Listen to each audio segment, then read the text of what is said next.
Good morning, students. Myself Mohit Misra. Today we will discuss about the chapter number 1 in history section of SST. Your first chapter number is Rise of Nationalism in Europe.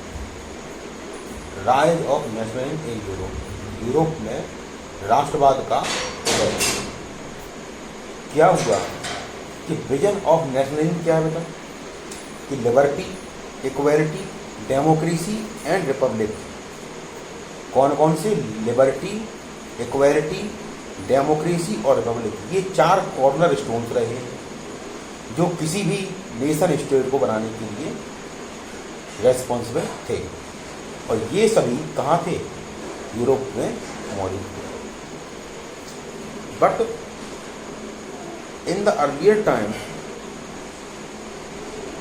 बहुत सारे philosopher हुए और artist हुए जिन्होंने democracy को visualise किया था, और उनमें से एक सबसे बड़े आर्टिस्ट का नाम था, पेंटर हुए जिनका नाम था फ्रेडरिक सोरेल।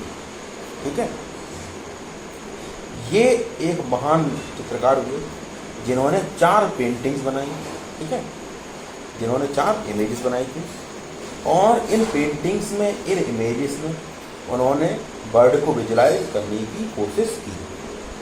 अच्छा, इनका जो बर्ड को विजुलाइज किया था, इसमें 2 मेन इंपॉर्टेंट पॉइंट थे, डेमोक्रेटिक और सोशल रिपब्लिक। कोई भी नेशन स्टेट है जो डेमोक्रेटिक होना चाहिए और सोशल रिपब्लिक। ठीक है, तो इनकी 4 पेंटिंगों में से पहली पेंटिंग थी जिसमें ये दिखाया गया था कि हमारे यूरोप में और अमेरिका में, ठीक है, यूरोप और अमेरिका के लोग जो हैं किसी खास स्टैच्यू के नीचे चारों लाइन बना के खड़े हैं, और उनमें मैन और वुमेन, सभी प्रकार के महिला और पुरुष दोनों ही, ऑफ ऑल एजेस। ये महिला पुरुष कैसे बेटा? सभी प्रकार के एजेस के, सभी प्रकार के उम्र के हैं, एंड सोशल क्लास, और सभी प्रकार की सामाजिक क्लास की, who in the long line, जो लंबी लंबी लाइन में लगे हुए हैं, are marching and offering homage to the statue of liberty. जो स्वतंत्रता की देवी है, स्वतंत्रता की मूर्ति है, उसके सामने लंबी लाइन बना के खड़े हैं। ठीक है, अच्छा, इसमें आपको बताने की जरूरत होगी कि फ्रेंच रेवोल्यूशन में क्या हुआ कि लिबर्टी को एक फीमेल फिगर जो है पर्सोनिफाइड किया गया। फीमेल फिगर क्यों? आपने देखा होगा हिंदुस्तान में भी दया, क्षमा, करुणा, विद्या, लक्ष्मी, ये सभी देवी का रूप ही माना गया है। यानी कि जितनी भी अच्छाइयाँ हैं, जितने भी दैवीय गुण हैं, उन सभी को देवी के रूप में माना गया। ठीक है, सो वही ये रहा कि स्वतंत्रता की जो सिंबलाइज किया गया है, ठीक है, लिबर्टी को जो सिंबलाइज किया गया वो देवी के रूप में किया गया, इसीलिए उनको स्टैच्यू ऑफ लिबर्टी कहा जाता है। ओके, यहाँ तक समझ में आया बेटा? अच्छा, उसके बाद आ जाता है in this picture you can recognise the torch of enlightenment. वो देवी जो है अपने हाथ में एक टॉर्च पकड़े हुए हैं जो एनलाइटमेंट की टॉर्च है, यानी कि मुक्ति या फिर ज्ञान की टॉर्च है। ठीक है, in the other hand rights of man, उसमें आदमियों के, मनुष्यों के मूल अधिकार जो हैं, कानून जो हैं, चार्टर के रूप में लिखे हुए हैं। ठीक है, तो राइट्स मैन में सीधे हाथ में, एक हाथ में वो फीमेल फिगर जो है स्टैच्यू ऑफ लिबर्टी, एक हाथ में एनलाइटमेंट ऑफ टॉर्च पकड़े हुए हैं, दूसरा राइट्स ऑफ मैन पकड़े हुए हैं। ठीक है, और in the foreground of 4 images there lies on the earth. ठीक है, वो जो है इस पृथ्वी पर जितने भी लोग हैं उनके बारे में सभी को पर्सोनिफाइड किया, और फ्रेडरिक सोरेल ने वहाँ पर एक एब्सोल्यूट इंस्टीट्यूशन की बात की गई, यानी कि बिल्कुल मूल रूप से कैसा हो, जहाँ पर कोई भी बीमारी ना हो, कोई भी कमी ना हो, ठीक है। इसको क्या कहा गया, यूटोपियन विजन, एक काल्पनिक विजन नाम दे दिया गया, ठीक है बेटा, काल्पनिक विजन नाम दिया गया था, ओके। बाद में फ्रेडरिक सोरियू बताते हैं कि people of the world are distinct nations, कि विश्व के जो लोग हैं अलग अलग राष्ट्रों में बटे हुए थे, who can be identified through their national outcomes, जिनमें उस लाइन में अलग अलग राष्ट्रों के लोगों को नेशनल आउटकम्स यानी कि अपने अपने देश की जो पोशाक है उसके माध्यम से वो पता लगा सकते हैं। दूसरा, वो किस कलर का झंडा पकड़े हुए हैं उस आधार पर देख सकते हैं कि ये राष्ट्र जो हैं, अलग अलग राष्ट्र जो हैं उस लाइन में खड़े हुए हैं और जो अपनी अपनी स्वतंत्रता या फ्रीडम के लिए देख रहे हैं, ओके।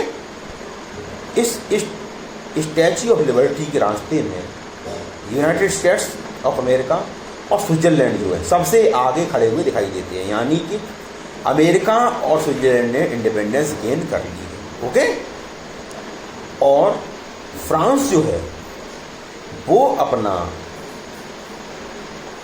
स्टैच्यू ऑफ लिबर्टी के किनारे पे आने ही वाला, यानी कि वो इंडिपेंडेंस गेन करने ही वाला है, ओके। बिकॉज अब ये कैसे पता लगाया, क्योंकि फ्रांस का जो इंडिपेंडेंस का जो फ्लैग है, जो फ्लैग है नेशनल फ्लैग, वो लोग फ्रांस के लोग ट्राई कलर पकड़े हुए हैं, और जो रिवॉल्यूशनरी का था यानी कि फ्रेडरिक सोरियू ने उसको बताया था कि जल्दी ही ये क्रांतिकारी जो जिनका सिंबल तो था तिरंगा था, वो जल्दी ही फ्रांस को आज़ाद करा लेंगे और पूरा का पूरा फ्रांस एक इंडिपेंडेंट नेशन के रूप में आगे आ जाएगा, ओके। फ्रांस के पीछे, उसके पीछे जर्मनी के लोग जो हैं wearing black, red and gold colour के फ्लैग पकड़े हुए, यानी कि जो फ्रांस की जनता है उसके पीछे कौन थे, उसके पीछे स्टैच्यू ऑफ लिबर्टी के पीछे कौन कौन है, स्टैच्यू ऑफ लिबर्टी के पीछे जर्मनी के जो राष्ट्र के नागरिक हैं वो 3 कलर के फ्लैग पकड़े हुए हैं, रेड, ब्लैक और गोल्डन, ओके। अच्छा, यहाँ पर ये बात ध्यान देने की है कि जब फ्रेडरिक सोरियू ने ये इमेजेस बनाई थी उस समय जर्मनी के अंदर यूनाइटेड नेशंस नाम का कोई भी फैक्टर नहीं था, ये बाद में था। लेकिन आप जानते ही हैं कि जो इमेज आर्टिस्ट होते हैं वो अपनी इमेजेस के अकॉर्डिंग अपने माइंड से ही कुछ न कुछ दूर की सोच के चलती हैं, तो उन्होंने जर्मनी को भी इसमें कंसीडर कर लिया, okay. The flag they are carrying is an expression, जो झंडा वो पकड़े थे वह एक एक्सप्रेशन था ऑफ न्यूमरस जर्मन स्पीकिंग, जो बहुत सारे जर्मन स्पीकिंग पीपल थे। कब की बात है, जो 1848 की है। Principalities into a nation state, जो बहुत सारी जर्मन स्पीकिंग प्रिंसिपैलिटीज थी जो नेशन स्टेट बनना चाहती थी। And German people are the people of Austria.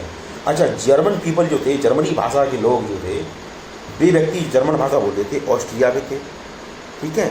The kingdom of two Sicily, ठीक है, लॉम्बार्डी के थे, पोलैंड के थे, इंग्लैंड के थे, आयरलैंड के थे, हंगरी के थे, ओके, और रसिया के। फ्रॉम द हेवंस, ओके, ये सभी चीज लोग ये लगे थे स्वर्ग से आए, ओके। जीसस क्राइस्ट जो है, saint and angels gaze upon the scene, ये भी आसमान से सभी प्रकार से ये लोग देख रहे हैं। The artist have use them to symbolise fraternity among the nation of the world. और इस आर्टिस्ट ने फ्रेडरिक सोरियू ने सभी प्रकार के देशों के बीच में फ्रेटर्निटी या विश्व बंधुत्व की स्थापना करने की कोशिश की है, ओके। तो आज के लिए बेटा ये यहीं तक रखेंगे, बाकी का पढ़ाएंगे हम लोग कल। तब तक के लिए बाय बाय, ओके।